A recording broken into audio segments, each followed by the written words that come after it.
বাংলাদেশের জনপ্রিয় YouTuber Ahsan Habib peer, যার নাম সবার ঠোঁটে ঠোঁটে, গ্রেফতার হয়েছেন আহসান হাবিব পিয়ার গত সোমবার। রাজধানীর খিলগাঁওয়ের তিলপাড়া গ্রাম থেকে পুলিশ কাউন্টার টেররিজম ইউনিট গ্রেফতার করেছে তাকে।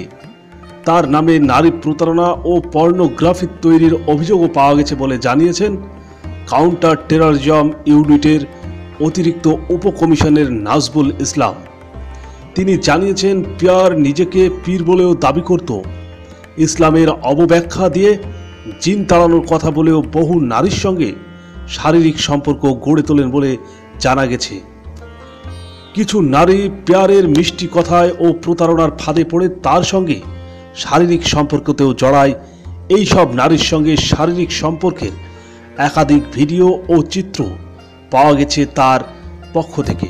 গত বুধবার পুলিশের কাউন্টার টেররিজম ইউনিটের পক্ষ থেকে সংবাদ সম্মেলনে এই বিষয়টি জানানো হয়। বিষয়টি অনলাইন মিডিয়াগুলিতে আসতেই নানা রকম প্রতিক্রিয়াও শুরু হয়। আহসান হাবিব পিয়ারের ভক্তরা বলেন, তার পক্ষে এমনটা করা অসম্ভব। আহসান হাবিব পিয়ার একজন দরিদ্র মানুষ এবং সমাজের বহু মানুষের অর্থ কষ্ট দূর করছেন। তবে বিপরীত মতেও পাওয়া যাচ্ছে সামাজিক যোগাযোগ মাধ্যম ফেসবুক থেকেও। সেখানে ফেসবুকেরা নানা অভিজ্ঞতা ও বর্ণনা করেছেন আহসান হাবিব পিয়ার সম্পর্কে। এমনকি তার অর্থনৈতিক কাজের কিছু ছবিও দেখানো হয়েছে ফেসবুক জুড়ে। আহসান হাবিব পিয়ার মূলত পরিচিত লাভ করে তার একটি ইউটিউব চ্যানেলের মাধ্যমে। সেখানে তিনি নানা রকম ভিডিও তৈরির মাধ্যমেই তার বিশেষ করে অসহায়, দরিদ্র, পীড়িত ও বিরল রোগে ভোগা মানুষদের নিয়ে ভিডিও চিত্র নির্মাণ করতেন। তাদের সাহায্য করার জন্য বিকাশ ও অ্যাকাউন্ট নাম্বারও প্রচার করতেন তার। এভাবেই তিনি দরিদ্রদের সাহায্য করার ভিডিও প্রচার করতেন তার নিজস্ব ইউটিউব চ্যানেলে। আহসান হাবিব পিয়ারের ইউটিউব চ্যানেলের নাম AHP টিভি। চ্যানেলটি 134টি ভিডিও নিয়ে গঠিত। তার অধিকাংশই ভিডিও দরিদ্র ও রোগীদের নিয়ে।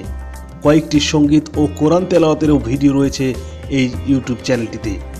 অধিকাংশ ভিডিও দেখা হয়েছে লক্ষাধিক বার। তার একটি গানের ভিডিও 27 লক্ষাধিক বার পর্যন্ত দেখা হয়েছে। আহসান হাবিব পিয়ার নামে তার একটি ফেসবুক পেজ এবং ফেসবুক আইডিও রয়েছে। আইডির ফলোয়ার সংখ্যা প্রায় 2,34,000 এবং আইডির ফ্যান পেজে প্রায় 2,18,000 প্লাস এবং ইউটিউবের সাবস্ক্রাইবার রয়েছে প্রায় 86,000-এর কাছাকাছি। তবে আহসান হাবিব পিয়ারের ইউটিউব চ্যানেল এবং ফেসবুক ঘেঁটে দেখা যায় মানুষের আবেগকে কাজে লাগিয়ে সস্তা টাইপের ভিডিও নির্মাণ করতেন তিনি। শিরোনামগুলো হতো চাট লাগানো মতো, যাতে সাধারণ মানুষ বা ইউজার বিভ্রান্ত হয়ে ভিডিওটি দেখেন এমন ধরনের। আহসান হাবিব পিয়ার মূলত হিরো আলম টাইপের একজন সেলিব্রিটি বলা যায়। শিক্ষাগত যোগ্যতা না থাকলেও শখ থেকে অনেক কিছু করে ফেলতে পারতেন।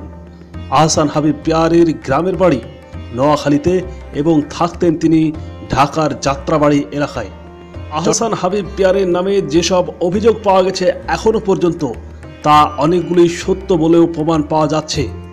একটি বেসরকারি টিভি চ্যানেল থেকে দেখা গেছে ভুক্তভোগী 2 নারী তার সম্পর্কে অপকর্মের বিরুদ্ধে সাক্ষাৎকারও দিয়েছে।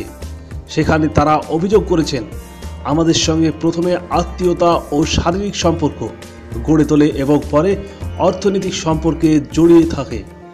অনেকে তার লাখ লাখ টাকা হাতিয়ে নিয়েছে বলে অভিযোগ করেছেন আহসান হাবিব পিয়ারের ওপর।